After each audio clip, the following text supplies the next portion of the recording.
Culture, nutrition. Ils ne savaient pas que c'était impossible, alors ils l'ont fait. Bonjour à tous, je suis très heureux aujourd'hui de recevoir la 35e invitée du podcast Culture Nutrition, puisque avec elle on va parler aujourd'hui de nutraceutique, de probiotiques et d'entrepreneuriat entre autres. C'est la cofondatrice de Dijo, Lisa Soulois, bonjour et bienvenue. Bonjour Grégory, pardon.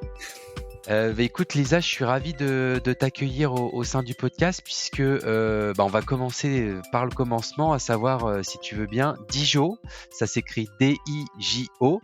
Est-ce que c'est un acronyme ou est-ce que ça a, comme on peut l'imaginer, un petit rapport avec la digestion? Alors, pour tout vous dire, ça fait longtemps qu'on n'en a pas parlé. Dijo, c'est un jeu de mots à la base avec le digestif. Donc, le petit Dijo qu'on va prendre après son repas. On a toujours, enfin tout le monde a en tête que le digestif fait digérer après un gros repas, mais ce n'est pas vrai. Et c'est vrai on avait envie d'avoir un nom qui soit un peu rigolo. On voulait lever les tabous sur un sujet qui était quand même pas très sexy. Et donc, on avait envie d'un nom qui soit un petit peu fun et décomplexé. Et après, c'est vrai que Dijon, naturellement, ça nous fait penser à digestion. Donc ça a rassemblé un petit peu ces deux objectifs.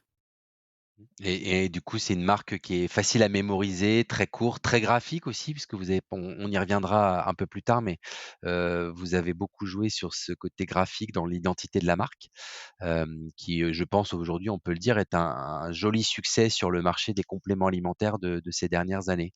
Alors justement, pour comprendre un petit peu plus ce qu'il y a derrière ce nom et derrière cette marque, Dijo se définit comme la première entreprise dédiée au bien-être du ventre. Alors c'est vrai que depuis quelques années, on assiste à la démocratisation de tout ce qui a trait au microbiote intestinal. Et est-ce qu'on peut dire que prendre soin de ce ventre, c'était une volonté initiale ou est-ce que, enfin voilà, c'était quoi un peu la genèse autour de cette idée du ventre? Alors donc j'ai cofondé Dijo, en 2019 avec Anouk qui est une amie d'enfance. En fait, on a toutes les 2 pris conscience vraiment de l'importance du ventre dans notre santé, et on a eu envie, vraiment la volonté de se dire: «En fait, il faut que tout le monde prenne des probiotiques aujourd'hui».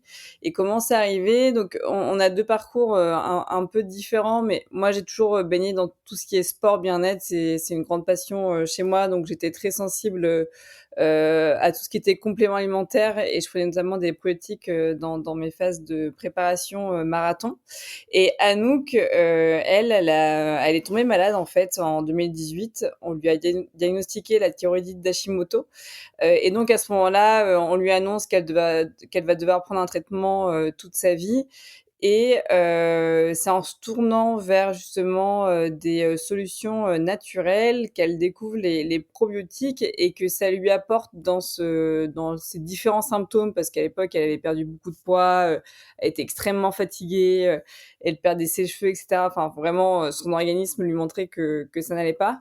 En fait, la prise de probiotiques lui a permis, justement d'apprendre enfin en fait de mieux vivre avec cette pathologie, et de vraiment réduire certains symptômes.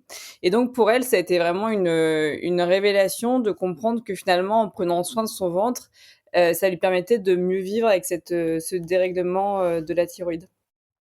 Et donc c'est à ce moment-là qu'on s'est dit: «OK, en fait, en France, les probiotiques sont vraiment vus comme une solution et plutôt un médicament qu'on va prendre, après la prise d'antibiotiques, par exemple». Mais c'est vrai qu'on n'en prend pas, en prévention. C'est pas vu comme un geste de bien-être, et donc nous, on a eu vraiment, l'envie et l'ambition de créer un nouveau geste de bien-être qui est celui de prendre soin de son ventre. Parce que vous avez considéré toutes les 2 à l'époque que l'offre de probiotiques était pas satisfaisante pour des questions, je sais pas, techniques, de positionnement, de désirabilité des produits? C'était quoi le déclencheur? Oui, alors il y a eu plusieurs choses.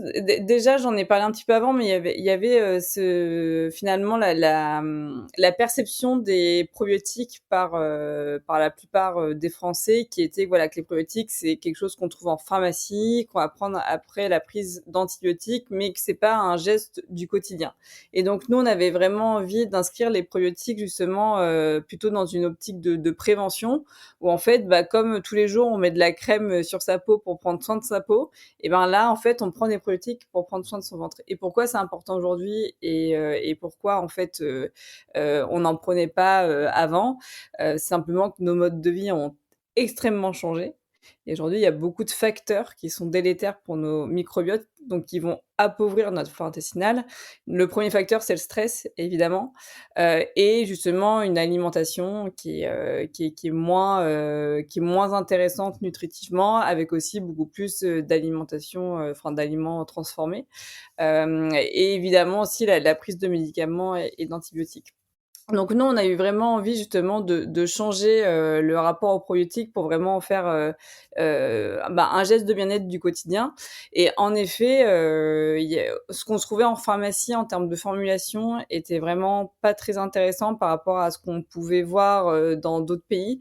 Et donc, on a eu envie vraiment de créer une cure de probiotiques qui soit plus hautement dosée pour plus d'efficacité. Tu évoques d'autres pays, ça veut dire que vous avez fait un peu des benchmarks sur les solutions qui pouvaient exister ailleurs? Quelles sont les zones géographiques qui t'ont inspiré? C'est surtout, en fait, les États-Unis où ils sont vraiment très en avance sur nous sur, tout ce qui est compléments alimentaires. Alors, genre, ils sont à un niveau peut-être trop poussé même, les Américains par rapport à ça, mais en tout cas, ils ont vraiment, conscience de l'importance de prendre des compléments alimentaires, au quotidien. Et c'est vrai que pour eux, la prise de probiotiques était déjà, très ancrée dans le quotidien, et les probiotiques, en fait, aux États-Unis, c'est quelque chose qu'on trouve, en supermarché.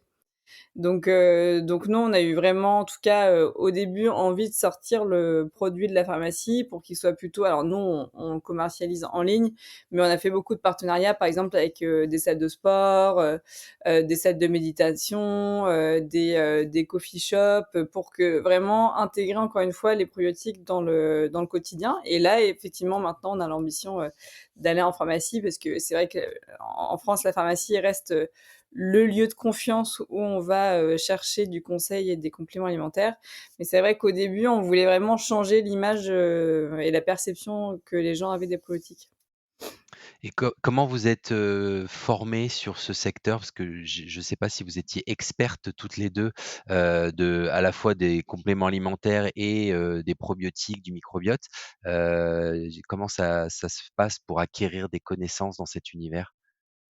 Alors, en effet, on n'est pas du tout médecin avec Anouk. On a toutes les deux fait une école de commerce. Donc, évidemment, on n'a pas fait les probiotiques toutes seules dans notre salon. Donc on a vraiment déjà cherché le laboratoire partenaire avec lequel on allait créer notre cure de probiotiques. Et il faut savoir qu'à l'époque, on était forcément connus de personne, en plus avec aucune formation scientifique. Donc peu de personnes nous ont pris au sérieux, et nous, on voulait vraiment trouver un laboratoire qui soit un vrai partenaire dans notre aventure, et qui ait aussi, en fait, cette passion autour des probiotiques. Et donc on l'a trouvé, et c'est vraiment main dans la main avec nous, justement, les connaissances qu'on avait quand même acquises, parce qu'on s'est énormément renseigné. On a beaucoup lu justement pour savoir quels étaient les objectifs de la cure et qu'est-ce qui nous semblait intéressant. Et c'est vraiment avec le laboratoire, justement, qu'on a pu développer la cure de probiotiques de nos rêves. Est-ce que c'est ce même laboratoire qui réalise, toute la partie R&D, formulation, en plus de fabriquer? Alors, il y a eu 2 phases. C'est qu'effectivement, au début, on était vraiment que toutes les 2 avec Anouk, donc on s'est énormément appuyé sur leur service R&D. Et aujourd'hui, on a notre pôle santé en interne, avec justement des gens formés sur la santé. Et donc on continue à travailler main dans la main avec eux, parce qu'ils ont toujours aussi des insights intéressantes, parce qu'eux, ils travaillent aussi avec, c'est leur métier, donc ils ont toujours des choses à nous apporter. Mais c'est vrai que maintenant, on a beaucoup plus de ressources en interne pour pouvoir le faire. D'accord. Alors tu peux nous expliquer comment vous êtes organisés et quels sont les membres de votre équipe? Oui, bien sûr. Donc avec Anouk, on est associés. On a Adèle qui a été notre première salariée, qui s'occupe de toute la partie logistique et administrative. Ensuite, on a le pôle marketing où on a 4 personnes. Donc, je précise pas un CDI alternant, mais on a 4 personnes qui vont gérer l'ensemble des opérations de marketing et communication. Et ensuite, on a 3 personnes au niveau du pôle santé qui sont des diététiciennes avec des masters en formulation et en allégation, et justement qui nous permettent à la fois de développer les produits et aussi justement de rédiger en fait l'ensemble du contenu qu'on va publier sur notre site internet et nos réseaux sociaux. Donc c'est une équipe au global de à peu près une dizaine de personnes, On en est 10, incluant exactement. les 2 associés? Ouais? Exactement, on est 10. On est 10, on s'est lancé à 2 et en fait, on est 10 vraiment depuis cette année, et je parle de qui va être mon associé parce que notre passage, c'était Oui. un un gros step, mais au moment du passage, on était 4, donc la boîte s'est beaucoup développée là en 2 ans. Alors, je voulais en parler un peu plus tard, mais on peut en parler maintenant parce que je pense que c'est un vrai, tremplin, un vrai accélérateur pour le développement de l'entreprise et également une zone à risque, j'ai cru comprendre dans l'histoire de Dijo. Est-ce que tu peux nous parler de cette expérience de qui veut être mon associé? Parce qu'on sait que pour beaucoup de startups et en particulier dans le secteur des compléments alimentaires, j'ai reçu aussi, dans le podcast d'autres gens qui sont passés chez eux comme Hydratis notamment. Mmh. C'est souvent un phénomène assez fort de surexposition médiatique et en général, c'est un gros facteur d'accélération des ventes. Donc voilà, est-ce que tu peux nous expliquer l'histoire, comment vous avez été sélectionnés? Qu'est-ce que ça vous a apporté et cetera? Alors donc nous, la sélection se passait en juin 2022. Donc là, effectivement, en fait, on leur a envoyé notre dossier en parallèle. Ils nous ont aussi contactés. En fait, on était déjà assez présentes sur les réseaux, donc ils nous avaient repérés. Notre passage, du coup, a été diffusé en janvier, c'était quand? En février 2023. C'est toujours compliqué de remettre les dates dans l'ordre, parce qu'il s'est passé beaucoup de choses. Donc on est passé en février 2023, et c'est vrai on s'était préparé justement aux impacts d'un passage télé. On avait échangé avec des marques qui étaient déjà passées justement pour avoir un petit peu les tenants aboutissants, pouvoir prévoir les stocks, et sauf que on a eu vraiment un gros effet de buzz autour de notre passage, qui a en fait tout simplement, enfin, énormément parlé aux gens. Pour nous, ça a été une vraie révélation parce que jusqu'à présent, on avait tout développé à 2 dans notre salon. On avait cette conviction que tout le monde avait besoin de probiotiques et que le ventre était le pilier de la santé, mais on n'avait jamais eu l'occasion de parler devant autant de personnes finalement, parce qu'il y a 2 millions de téléspectateurs. Et en fait, on a eu juste énormément de commandes. Donc, en quelques jours, on avait réalisé le chiffre d'affaires de l'année précédente. On a reçu plus de 500 messages par jour pendant 3 mois. Et en fait, du coup, ça a été vraiment un raz-de-marée pour nous. Donc, forcément, tout ça, c'est très positif parce que pour l'entreprise, c'est effectivement une chance extraordinaire de pouvoir être exposé de cette manière-là. Et en même temps, derrière, ça nécessite énormément de travail pour pouvoir suivre le rythme. Et en fait, on n'était vraiment pas préparé à ça. On avait beau s'être renseigné, en fait, on s'attendait pas à ce que l'impact soit aussi fort. Pendant 3 mois, on a travaillé jour et nuit pour répondre à tous les messages, réussir à produire nos cures pour livrer les clients parce qu'on était en rupture de stock hyper vite. Et du coup, depuis, on a pu se stabiliser. Mais c'est vrai que c'est un tel effet que c'est difficile derrière même de savoir en fait comment la boîte va se développer. On ne sait pas si tout va retomber 3 mois après, si ça va continuer à se développer. Et donc, on est vraiment rentré dans une phase d'incertitude où c'était très difficile de faire des prévisions au niveau justement du business plan et de la croissance, parce qu'on ne sait jamais justement quel va être l'effet d'une telle exposition. Et pour donner un ordre de grandeur, c'est quoi le pic de commandes sur le soir de la diffusion ou dans les jours qui suivent? Alors, sur le premier mois, on a eu 20 000 commandes. Ah oui. Sachant que, ouais, aujourd'hui, on a eu 20 000 commandes et vraiment, enfin, ce qu'il faut retenir, c'est que nous, là, du coup, en 2022, on avait fait 1 million de chiffre d'affaires et là, en un mois, on avait réalisé le même chiffre d'affaires que notre année précédente.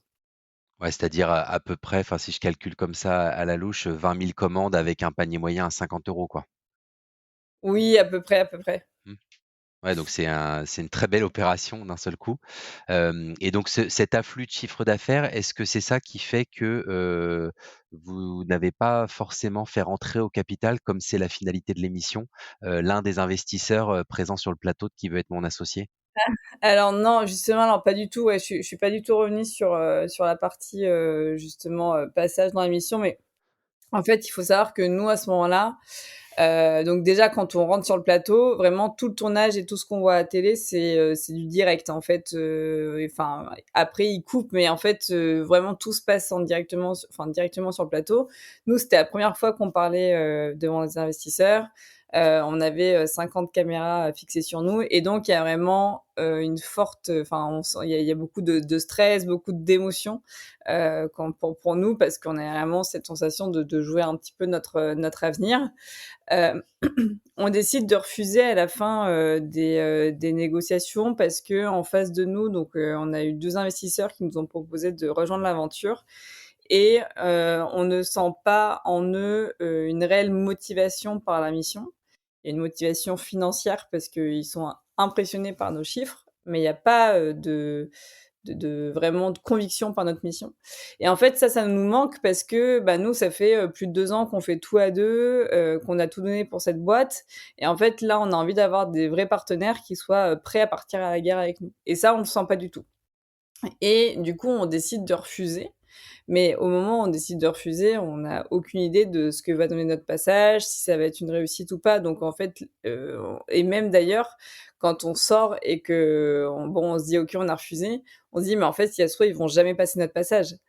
Parce que, après c'est M6 qui décide, de passer ou non, notre passage et en fait, à ce moment-là, nous, on se dit: «Bah, peut-être qu'on passera pas» parce que c'est vrai qu'on a refusé, c'est pas quelque chose qu'on avait vu sur le plateau, donc on a vraiment peur de ça et aussi on a peur de comment ils vont raconter l'histoire. Ça reste de la télé, donc en fait, on voit 20 minutes d'émission, mais en tout, nous, on est resté plus d'une heure et demie sur le plateau, donc il y a des échanges qui montrent pas. Donc on a vraiment peur de comment les gens vont percevoir cette décision et comment l'histoire va être racontée.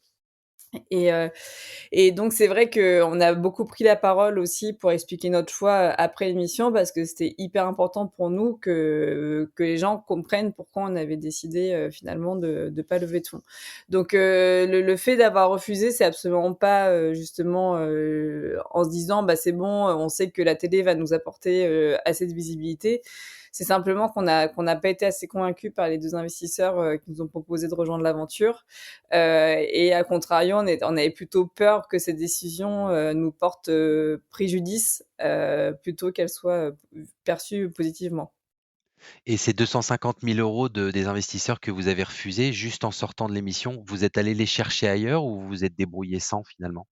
Non, on s'est débrouillé sans. En fait, nous, on a fait beaucoup de financements non dilutifs avec des prêts d'honneur, la BPI.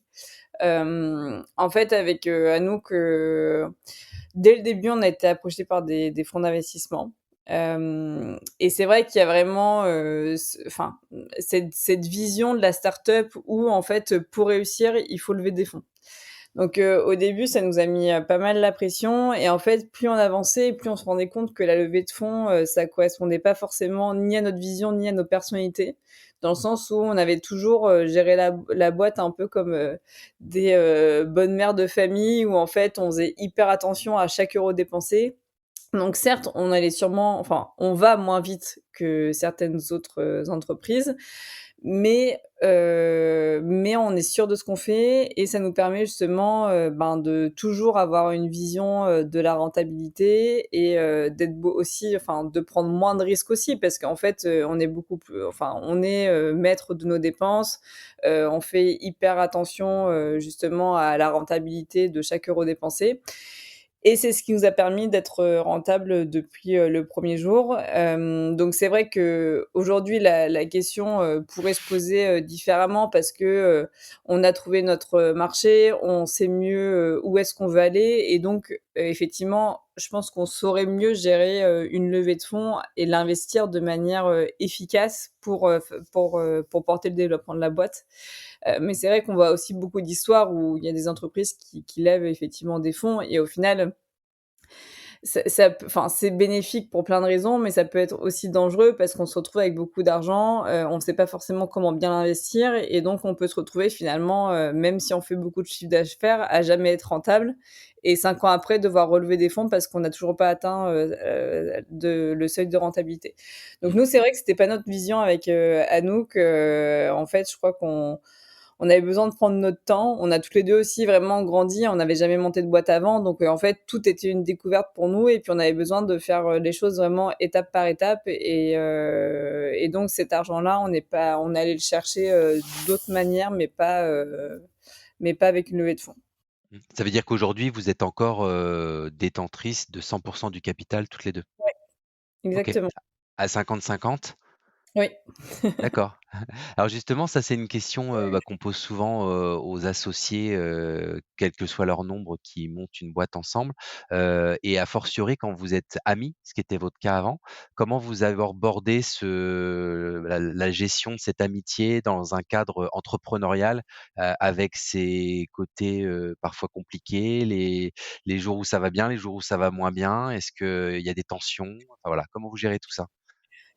Alors de manière très naturelle, je pense que c'est un peu comme dans un couple où en fait, bien évidemment, c'est des efforts du quotidien, mais en même temps, quand c'est la bonne personne, c'est assez, tout est assez naturel. Avec Anouk, on partage vraiment les mêmes valeurs et la même vision de l'entreprise et ce qu'on veut en faire et aussi, le même équilibre entre notre vie pro et notre vie perso. Et je pense que c'est ce qui fait qu'au quotidien, globalement, on est vraiment en phase et alignés voilà, la manière de travailler, la manière de gérer, le stress, les difficultés. Et donc, l'amitié au travers de cette relation et de cette aventure entrepreneuriale, elle a énormément grandi parce qu'en fait, enfin, Dijo, bah, c'est notre bébé à toutes les 2. Forcément, on y passe, enfin, on passe énormément de temps. On communique ensemble, tous les jours, sur, Slack, mail, Instagram, WhatsApp. Donc on passe notre vie vraiment ensemble et forcément ça renforce énormément les liens. C'est que enfin là, Anouk, c'est même plus une amie, c'est comme une sœur. Enfin on est vraiment hyper connectés. Évidemment, il y a des moments où on est moins d'accord, mais en fait, tout ça, c'est une question de communication, je pense. À partir du moment où chacune explique, son point de vue, pourquoi, comment, on finit toujours par trouver un terrain d'entente et surtout, il y a énormément de confiance. Donc en fait, on est très à l'écoute l'une de l'autre et il y a surtout, très peu d'ego. C'est-à-dire qu'en fait, on le fait pas pour nous à titre personnel, on le fait pour Dijo et à partir de là, c'est pas enfin, il y a pas, cette volonté de toujours avoir raison ou en fait, que l'une soit plus visible que l'autre. Tout se fait un petit peu naturellement et du coup, c'est vrai qu'on a beaucoup de chance parce qu'on entend aussi beaucoup d'histoires, entre associés, et moi j'en ai eu vraiment autour de moi, de proches qui ont monté une boîte avec, leur meilleur ami et en final, on se rend compte que dans la relation de travail, vraiment, ça ne se passe pas du tout bien. Nous, c'était vraiment l'effet inverse avec Anouk. Je pense qu'on s'est d'autant plus découvertes au travers du projet et que la relation s'est encore, enfin, s'est bonifiée encore plus avec le temps et le développement de l'entreprise. Et après, du coup, on n'a pas trop instauré de règles au quotidien, justement, pour se dire, voilà, qu'est-ce qu'on fait pour que ça se passe bien. Je pense que c'est vraiment, encore une fois, au quotidien, énormément communiquer, être transparent, savoir dire quand ça va moins bien. On a le droit aussi, parfois, en tant qu'entrepreneur, d'être fatigué, d'en avoir marre. Et c'est vrai qu'on vit aussi beaucoup de moments de stress et ça, de pouvoir le partager à l'autre personne, qui va à ce moment-là, en fait, avoir une position de, voilà, ça va être l'élément, qui va motiver les troupes. C'est hyper important parce que, si on dit rien, c'est les moments où après je pense que ça peut créer, plus de problèmes. Mmh. Et vous êtes, justement pour avoir un regard extérieur et puis être accompagné dans cet entrepreneuriat, vous faites partie de réseaux avec d'autres entrepreneurs? Vous avez des mentors? Alors on a eu, on a eu des coachs sur, sur certains domaines, parfois, croissance, voilà, on a eu des coachs un petit peu business, mais sur des moments assez courts, qui nous aidaient sur des sujets précis, pas forcément sur, vraiment, la vision de la boîte. Ça, c'est vraiment quelque chose qu'on a gardé et qu'on a fait, entre nous. Et après, on fait effectivement, on essaie de rencontrer vraiment d'autres entrepreneurs parce que c'est toujours hyper bénéfique, d'échanger avec, d'autres personnes, qui traversent globalement, les mêmes choses. Mais on ne fait pas partie d'un réseau, à proprement, parler. D'accord. Il y a des marques ou des entrepreneurs avec qui vous êtes, particulièrement proches? Alors, on parle beaucoup avec, les petits prodiges. Qui est une marque de cosmétiques? Exactement, Mmh. exactement, qui a aussi été fondée par 2 cofondatrices. On a pas mal échangé aussi avec, Skin and Out, qui sont aussi une marque, de cosmétiques. Avec Heu, 2 sœurs fondatrices? ouais, exactement. Hydratis aussi, on a un petit peu échangé avec lui, donc bon, je dirais que c'est assez, on a un écosystème, avec qui on échange régulièrement sur certains sujets, puis après c'est plus par période, des périodes où on va plus parler avec une marque ou une autre, mais Est-ce que tu peux nous donner quelques chiffres clés sur la marque? Comme, Dijon connaît une croissance fulgurante, où est-ce que vous en êtes aujourd'hui en 2024? alors, on a effectivement, on a plus de 80 000, clients, donc ça, c'est vraiment, un gros succès. On a aussi une communauté Instagram qui a atteint les 80 000, personnes, et ça, c'est vrai que enfin, Instagram, ça a toujours été, notre plus gros levier, d'acquisition, et donc ça reste un levier pour nous, justement, pour garder énormément de proximité avec nos clients, donc c'est hyper important. On a plus de 2 000 avis, sur le site internet, et je pense qu'aujourd'hui, encore une fois, une marque se doit d'être transparente, et donc les avis sur les produits, ça reste, le meilleur levier, je pense, pour, finalement le meilleur levier marketing pour justement, expliquer, l'efficacité des produits. Hem Qu'est-ce que je peux donc après en termes de chiffre d'affaires en 2023, donc on a atteint les 5 millions de chiffre d'affaires. Voilà, et puis notre, croissance continue, de grossir, donc ça on est très contente. Est-ce que tu avais en tête d'autres chiffres, Alors, tu évoquais tout à l'heure la diversification d'une distribution, 100 digitale vers des circuits un peu plus physiques. Est-ce que tu peux nous dire, combien de points de vente vous avez déjà ouverts en physique? Alors oui, en fait, nous on n'a pas de point de vente, on n'a pas de boutique Dijon. En Oui, non, revanche, en retailer, je parlais, ouais. ouais, exactement. Oui, alors on en a beaucoup parce qu'on est dans beaucoup de Monoprix, donc mais vraiment avec, des distributeurs avec qui on travaille très bien. C'est, je dirais, je les compte, on en a une dizaine avec justement, l'ensemble du réseau, Oh My Cream, les Galeries Lafayette. Et du coup, certains Monoprix, qui sont, des très bons revendeurs, et là, on a vraiment pour ambition justement de travailler main dans la main avec les pharmaciens, Mmh. pour développer le réseau en 2025. Quand tu parles de Monoprix, vous êtes dans l'espace parapharmacie, santé beauté, enfin, je sais plus comment ils l'appellent de Monoprix? Oui, alors ça dépend un peu des Monoprix. Parfois, on est dans l'espace, justement plutôt parapharmacie, et parfois ils ont carrément, des rayons de compléments alimentaires qui sont proches des rayons beauté, donc ça dépend un petit peu de chaque, Monoprix.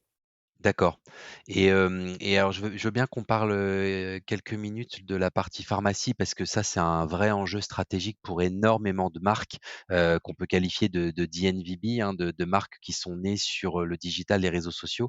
C'est qu'à un moment donné, bon, il y a comme un espèce de plafond de verre pour, se développer exclusivement sur, le digital parce qu'au final, ça coûte quand même assez cher, l'acquisition et donc la diversification vers des circuits physiques avec la pharmacie en tête de liste est souvent, imaginée dans la stratégie de ces marques-là, qu'elles soient compléments alimentaires ou cosmétiques.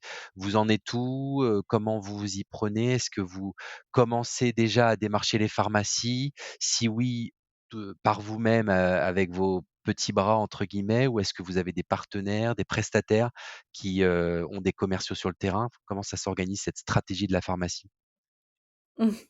Alors, on a passé déjà beaucoup de temps à rencontrer, des pharmaciens et aussi, justement, d'autres entrepreneurs, qui sont déjà en pharmacie pour comprendre, le fonctionnement. Parce que c'est vrai que nous, on est né vraiment en ligne. Aujourd'hui, on fait 90 de notre chiffre d'affaires, sur notre site internet et donc vraiment, la pharmacie, c'est pour nous, c'est vraiment un nouveau métier, enfin, qu'on connaît pas du tout. Donc on avait vraiment besoin de comprendre, cet environnement-là, les attentes, comment les gens travaillaient, entre eux. Et donc là, on a sorti, une toute nouvelle gamme en octobre. Donc c'était un petit peu on attendait que la nouvelle gamme, sorte, parce qu'on a aussi fait évoluer les étiquettes et cetera. Donc on attendait que tout soit prêt pour aller les présenter, aux pharmaciens. Donc on n'a pas encore commencé, justement à démarcher les pharmacies. L'objectif et à notre image, c'est d'y aller, petit à petit, c'est-à-dire qu'on aimerait bien, trouver une dizaine, quinzaine de pharmacies, partenaires avec qui on va vraiment commencer à travailler pour pouvoir, développer la marque, sur mesure, et justement, comprendre, exactement quels sont les moyens à développer, en pharmacie pour que les produits ressortent bien avant de le déployer à plus grande échelle. Voilà, donc aujourd'hui, on n'a pas encore identifié avec quel partenaire on allait travailler sur la distribution. Pour l'instant, on a vraiment tout fait en interne pour justement déjà acquérir la connaissance du marché et pouvoir vraiment identifier quelle stratégie on allait mettre en place pour aller en pharmacie parce que de l'extérieur, on peut facilement se dire: «Mais oui, vos produits, ils vont très bien se vendre en pharmacie». Mais en fait, c'est très compliqué la pharmacie. Déjà, il y a énormément de concurrence Ouais, avec des marques les places sont historiques. chères. Les places sont chères, avec des laboratoires avec lesquels les pharmaciens travaillent depuis très longtemps et donc se faire une place, c'est pas facile et la pire chose à faire, c'est de réussir justement à rentrer en pharmacie, mais que derrière les produits ne soient pas achetés. Parce qu'en fait là, on a, on a une seule chance finalement de de faire, bonne impression et donc si les produits, sont référencés mais ne sont pas vendus, ensuite vous pouvez être sûr que vous serez plus jamais, référencé, chez les pharmacies. Donc voilà, donc c'est pour ça qu'on prend notre temps et que l'idée c'est de vraiment développer la marque main dans la main avec les pharmaciens et pas non plus, aujourd'hui, on a 10 personnes, on n'a pas les moyens, d'être présent, directement dans son pharmacie et de déployer des supports de com, comme ça de manière très industrielle. Donc le but, c'est vraiment de faire du sur mesure et ensuite justement d'avoir au bout d'un an, justement, d'avoir un petit peu, les clés de succès et de pouvoir, mettre tout ça en œuvre, sur une stratégie beaucoup plus, globale. D'accord, donc si je comprends bien, dans votre approche, opérationnelle, vous allez travailler une très, très courte sélection de pharmacies un peu premium et partenaires avec qui vous allez, travailler peut-être plus en direct avec vos équipes, avec pour idée de tester le marché et demain de le déployer peut-être plus globalement avec un réseau de commerciaux, multicartes comme il en existe, un certain nombre en pharmacie, j'imagine? Exactement, ouais, exactement. D'accord. L'idée au début, c'est vraiment de co-construire l'offre, avec eux, que nous, on soit aussi énormément, présente pour justement, bien comprendre le fonctionnement et qu'ensuite, dès qu'on a trouvé, ce qui fonctionne, de pouvoir le déployer à plus grande échelle. Et vous avez déjà testé un discours ou un positionnement vis-à-vis du pharmacien? Parce que j'imagine le pharmacien, tu arrives avec une nouvelle marque. Alors, ils sont toujours friands de référencer des nouvelles marques, notamment qui ont beaucoup de succès, sur les réseaux sociaux et cetera, parce que ça leur permet de rajeunir leur cible. Mais, ils vont te dire: «Oh non, mais attends, des probiotiques, moi j'en ai déjà, du sol au plafond. J'ai, Lactibiane, Nutergia, Symbiosis». Enfin voilà, il y a déjà beaucoup de marques de probiotiques en pharmacie. Comment vous envisagez votre positionnement par rapport à cet univers pas mal encombré? Alors c'est vrai que notre force quand même par rapport à tous ces acteurs, c'est, d'être vraiment une marque, très centrée sur, le ventre avec une expertise, justement qui est quand même, assez unique sur le ventre par rapport à la gamme qu'on va proposer, qui se concentre vraiment sur la santé intestinale. Et c'est vrai qu'on a il y a beaucoup d'autres probiotiques, hein, en pharmacie, mais nous on apporte vraiment justement un accompagnement de A à Z, notamment avec notre diagnostic du ventre sur justement, comment prendre soin de son ventre. Et ça, on est vraiment les seuls à avoir ce discours. Donc c'est ce qui nous permet vraiment de se différencier, d'autres acteurs qui vont avoir des probiotiques, mais aussi qui ont d'autres compléments alimentaires, et justement d'apporter, une offre qui, n'est pas forcément aujourd'hui, en pharmacie, avec des produits un peu plus, experts sur, par exemple, la paroi intestinale, le mucus intestinal, et d'avoir vraiment, ce message, sur le ventre de manière, générale. C'est vrai qu'aujourd'hui, alors on en parle de plus en plus, mais il y a pas énormément de marques qui sont positionnées vraiment, comme, justement, l'expert du ventre avec, une communication qui est autant, ciblée. Donc ça, c'est vraiment, notre élément de différenciation, le plus fort. Et ensuite, aujourd'hui, en tout cas, c'est plus facile pour nous d'aller parler aux pharmaciens maintenant que justement on a une communauté sur Instagram qui est, assez significative, qu'on est déjà passé à la télé. En fait, finalement, on commence à avoir une petite notoriété, et donc ça nous aide aussi à aller, en pharmacie, parce que, eux ont aussi conscience que la marque va effectivement, générer du trafic, dans leur boutique, dans leur Mmh. pharmacie. Et tu as évoqué que, alors je ne sais pas si c'est en partie pour, pénétrer le circuit de la pharmacie, vous aviez développé, une nouvelle gamme. Est-ce que tu fais référence à l'extension de la marque sur des nouveaux territoires qui sont justement en dehors de la santé intestinale? J'ai cru voir des références autour de la vitalité, et qui incorporent du coup des nouveaux actifs tels que des vitamines, des minéraux? Oui, exactement. En fait, on a reçu pendant tous les jours des messages de personnes qui cherchaient aussi, d'autres compléments, chez nous, notamment des vitamines et minéraux, qui, s'écartent un peu de vraiment l'aspect très, sphère intestinale. Et c'est vrai que, là, on a eu envie d'apporter vraiment une solution, globale à nos clients, et leur permettre d'aller, plus loin avec des produits qu'ils allaient, trouver chez nous. Donc en fait, notre protocole, c'est toujours de commencer par la santé du ventre, parce que c'est vraiment la base de tout, c'est le siège de nos émotions, c'est, le cœur de notre santé digestive, de notre système immunitaire.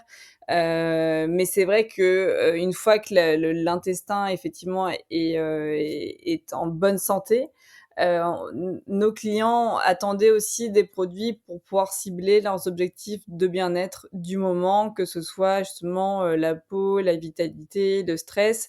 Et par exemple, là, notre produit, pour le stress, avec, des plantes adaptogènes, il a effectivement reçu un très bel accueil, de nos clients, parce que c'est une problématique, que beaucoup de gens, connaissent. Et en fait, on a beau expliquer que le ventre, c'est en entretenant son microbiote intestinal qu'on arrive à mieux réguler le stress. Il y a toujours une attente d'avoir vraiment un produit, et une cure développée pour cette problématique de manière ultra ciblée. Donc c'est pour ça qu'on a voulu, élargir, notre gamme avec des nouvelles verticales qui sont plus juste, autour de la santé digestive, mais qui sont, plus, effectivement, plus sur le bien-être, comme, la vitalité, la santé féminine, et la beauté. Mais en tout cas, nous, notre discours reste quand même très porté sur le ventre, et on a vraiment à cœur de faire comprendre aux gens que ça sert à rien de prendre, des vitamines tant que votre intestin n'est pas en bonne santé, et que le premier geste et la première chose à faire pour prendre soin de soi, ça reste effectivement de prendre, soin de son ventre. Oui, parce que si je me fais, l'avocat du diable, vous n'avez pas peur de perdre un peu l'identité et l'ADN de la marque si vous vous diversifiez sur trop de segments, dont certains certes sont assez proches du discours sur le ventre, mais d'autres seront peut-être un peu plus éloignés. Alors je sais pas si par exemple il y a un produit sommeil, mais est-ce qu'un produit sommeil serait légitime, sous la marque Dijon? Bah, c'est sûr qu'on s'est énormément posé la question. N On a vraiment toujours voulu être, les références sur la santé du ventre enfin, toute notre mission, c'est vraiment d'aider les gens à prendre soin de leur ventre au quotidien. Et donc toute la difficulté maintenant, c'est la pédagogie, en fait, d'arriver à faire, comprendre aux gens que, les produits justement, plus éloignés du ventre comme, stress, sommeil ou, des vitamines, c'est vraiment ce qui vient à la toute fin, du protocole pour atteindre son objectif du moment. Et effectivement, ben, c'est une question de communication, hein, de comment on arrive à justement, positionner sa marque, quel message on veut faire passer. Et nous, du coup, notre message, il est vraiment ultra porté sur le ventre et ces cures, elles viennent vraiment, en 2e intention. Donc effectivement, c'est un risque, mais bon, de toute façon, il faut avancer, il faut tester pour voir. Nous, on est hyper convaincus que c'est complémentaire, que ces nouvelles gammes sont vraiment complémentaires avec la santé du ventre et surtout que le lien se fait parce que, enfin, de toute façon, c'est la vertu première de la digestion, c'est quand même, justement de digérer, un aliment et donc de transformer un aliment en nutriments pour qu'il, permette à l'organisme de bien fonctionner. Et donc, à partir du moment où notre digestion est mauvaise, l'organisme, n'a pas de quoi, bien fonctionner et c'est là où on a, justement, des carences, des problématiques, diverses. Et donc pour nous, le discours fait vraiment sens, et justement, ça peut aussi nous permettre, pour quelqu'un, par exemple, qui va chercher un produit pour le stress, qui aurait de base pas pensé à prendre soin de son ventre, bah, qui vienne chez nous parce qu'il a entendu parler de ce produit, pour le stress et qu'il a envie de le tester et finalement de comprendre que pour, mieux gérer son stress, la première chose à faire, ça va être d'agir sur, sa flore intestinale et qu'en complément, il pourra prendre ce produit-là, mais que c'est hyper important justement d'agir, d'abord sur, la sphère intestinale. OK. Non, ça se tient. C'est cohérent. Il y a une des clés de succès, on l'a évoqué tout à l'heure, de la marque, qui est son identité graphique, qui est très reconnaissable. Donc, j'invite nos auditeurs qui ne connaîtraient pas encore la marque d'aller voir le site. Donc on est dans des codes, couleurs, très noir et blanc, hein, et très épurés, assez premium. Comment vous est venue cette idée, graphique un peu rupturiste, hein, par rapport au marché des compléments alimentaires, qui est pas forcément sur ces codes-là? Et à plus forte raison dans l'univers, des probiotiques ou de la flore intestinale? Alors, on avait, donc quand on s'est lancé avec Anouk et qu'on a créé Dijon, on avait vraiment cette envie de lever les tabous. En fait, vraiment, le ventre, c'est pas sexy. D'ailleurs, tout le monde est concerné, mais c'est vrai que beaucoup de clients sont des femmes, chez Dijon. Et donc, autant, les femmes, on va partager, voilà, notre crème ou, des conseils, «beauté» entre guillemets, mais on va rarement, parler, de ses problèmes de transit, du fait qu'on se sent ballonné parce que le ventre, voilà, c'est un sujet tabou. On n'aime pas parler de son ventre, c'est pas très bien perçu. Et en fait, nous, on a voulu en fait, si on s'est dit: «Si on veut mettre le ventre au cœur de nos priorités, il faut que notre marque, elle soit désirable et ça passe aussi par justement, bah, le packaging et le branding en disant en fait, on veut pas que ce soit, justement un pilulier qu'on cache au fond de son sac parce qu'on a peur que quelqu'un le voie. On veut que ce soit des produits qui trônent dans notre salle de bain, dans notre cuisine, sur notre table de chevet et qu'on a envie de parler à ses proches de, cette nouvelle cure Dijon que j'ai testée et que ce soit vraiment pas perçu comme, justement, ben, un médicament de pharmacie, qu'on n'a pas forcément envie de partager parce qu'on n'est pas hyper, fiers, et pas hyper à l'aise plutôt de prendre ce produit et d'accepter qu'on ait des problèmes de transit. Et donc pour nous, le branding, c'était très important, encore une fois, pour que le ventre soit mis au rang de priorité et que justement que la prise de compléments alimentaires et notamment de probiotiques soit vraiment vue comme un geste du quotidien et pas comme justement quelque chose qu'on va faire un petit peu de manière cachée. Donc c'est vrai que ça avait vraiment c'était vraiment notre ambition. Et c'est vrai que on le voit, hein, en fait, en rendez-vous, quand on parle de Dijon, au début, les personnes sont un petit peu gênées. Puis à la fin de la conversation, tout le monde nous raconte ses problèmes de ventre. En fait, vraiment, aujourd'hui, tout le monde est concerné. C'est une réalité. À différents degrés, c'est sûr, mais tout le monde est concerné. Et donc, on se rend compte que finalement, ça libère la parole et c'était vraiment notre objectif. Mmh. Et à part le branding et l'identité visuelle, est-ce que tu identifies d'autres, explications, d'autres facteurs de succès, à la marque? Parce que c'est vrai que c'est un succès qui est très, très fort en peu de temps sur ce marché des compléments alimentaires. Bah, je pense que enfin la 1re chose encore une fois, mais je le répète, c'est que vraiment aujourd'hui tout le monde est concerné, par, ces problématiques-là et en fait on a été, je pense, les premières à en parler de manière aussi, transparente, aussi avec un petit peu d'humour parce que finalement, à la fois c'est gênant, mais à la fois c'est tellement quelque chose du quotidien que tout le monde se sent concerné. Donc je pense que le côté, justement, communication, transparente, sur les réseaux notamment, c'est vraiment ce qui nous a permis, justement, de créer du lien avec notre communauté et justement de s'adresser à ces personnes qui, alors soit qui vivaient avec ces gènes-là en se disant: «Bon, c'est normal, c'est pas très grave», mais aussi à des personnes, il faut le comprendre et le savoir, qui ont des réelles pathologies du ventre. Parfois, c'est des personnes qui ont vécu le parcours du combattant pendant plus de 15 ans, avec qui n'ont jamais trouvé de solution, avec un corps médical qui n'était pas forcément à l'écoute parce que c'est des pathologies où il n'y a pas en fait de test, enfin de prise de sang, où il n'y a pas d'examen qui permettent de dire vraiment vous avez cette maladie. C'est vraiment des maladies qu'on identifie par leurs symptômes. Et c'est des personnes qui se sont parfois privées d'être en couple, privées de sortir au restaurant avec leurs amis, tellement les problèmes de ventre étaient présents. Donc je pense que vraiment, enfin, le succès de Dijon, c'est avant tout la réponse à un réel besoin et à un réel enjeu de santé d'aujourd'hui, qui sont justement ben, les maux de ventre, qui concernent vraiment énormément de personnes. Et ensuite, évidemment, toute la communication sur les réseaux, le fait aussi, je pense, que les gens savent qui est derrière la marque. C'est vrai que c'est une vraie question à se poser quand on lance sa marque. Est-ce qu'on décide De est-ce qu'on l'incarner. incarne ou non? On a bien évidemment tous eu l'exemple de Justine Hutto avec Respire, hein, qui a été une des premières à faire ça.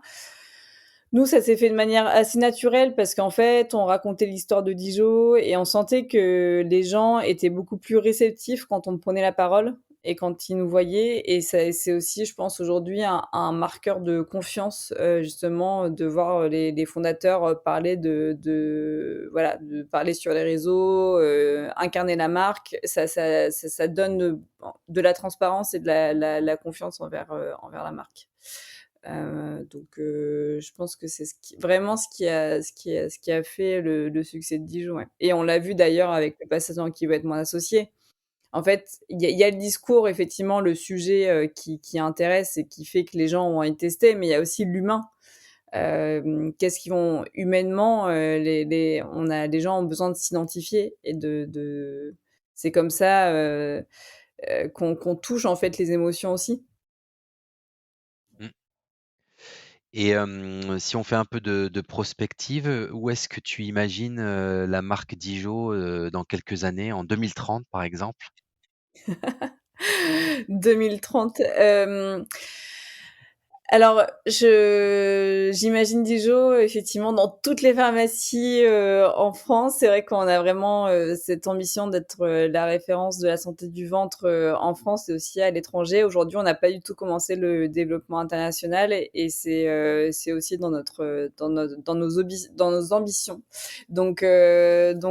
J'aimerais bien, je vois Dijon effectivement déjà comme, la référence de la santé du ventre, très présente en France, mais aussi à l'international et on aimerait beaucoup, à terme, pouvoir aussi avoir des lieux physiques.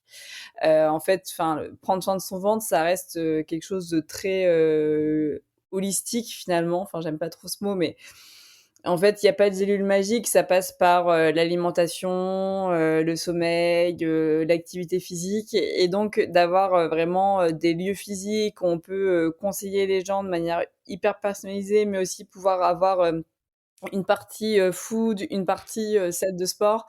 Ça, c'est un grand rêve qu'on a aussi, pour vraiment pouvoir avoir un lieu qui permette de prendre soin de son ventre de manière, globale. Ah, c'est intéressant, ce serait des espèces de centres d'IJO, du bien-être du ventre ou quelque chose comme ça? Ouais, c'est ça, la maison du ventre. D'accord, très bien. Dans le monde des compléments alimentaires, quelles sont les marques que tu admires le plus, en France, mais aussi à l'étranger, si vous êtes en veille sur ce qui se passe ailleurs? Alors, en France, en fait, en France, j'ai pas, vraiment de marque de compléments alimentaires que j'admire. Par contre, il y a une très belle entreprise française que j'admire, c'est Caudalie. Mmh. Parce que justement, ça a été c'est effectivement, donc un couple, hein, qui a créé, cette marque, qui a su, en faire, une référence au niveau, mondial. Et en la développant, de A à Z, ensemble. Donc je trouve que c'est vraiment une très belle histoire de réussite à laquelle, je m'identifie beaucoup plus que justement, des grosses histoires et des énormes levées de fonds, donc je trouve que c'est voilà, s'il y a une marque que j'admire vraiment en France, c'est Caudalie. Bon, bah, tout ce qu'on peut vous souhaiter, c'est, à Dijon de devenir le Caudalie du ventre avec le même succès. Du coup, c'est l'heure de la question signature de ce podcast. Ils ne savaient pas que c'était impossible, alors ils l'ont fait. Qu'est-ce que tu as réalisé d'impossible, chez Dijon ou à titre personnel? Bah, déjà passer à la télé franchement. Devant 2 millions de personnes? Ouais, voilà, ça c'était, enfin si on m'avait dit ça quand on a lancé Dijo, je n'y aurais pas cru. Donc honnêtement, ça a été quand même une grande fierté, pour nous, de faire ça. Ça reste un exercice, enfin moi que je trouve difficile parce que, on est plus ou moins apte à passer, devant, 2 000 de téléspectateurs. Donc ouais, je dirais que le passage télé, ça a été, une grosse épreuve. Hem Et après, bah, enfin, honnêtement,